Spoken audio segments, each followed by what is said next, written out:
شوفوا لي طريقتي لعمل الكشري المصري، مفيش اسهل من كده. هتعملوه يعني في نص ساعة.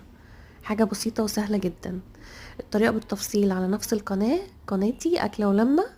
هتلاقوها بالتفصيل الممل يعني. طريقة عمل البصل والرز والمكرونة والدقة والصلصة، كل ده في نص ساعة. حاجة مفيش اسهل من كده. لو عجبكم الفيديو وحسيتوا ان انتوا حابين الطريقة، يا ريت تشتركوا في قناتي وتفعلوا زر الجرس عشان يوصلكوا كل جديد ان شاء الله هنزله.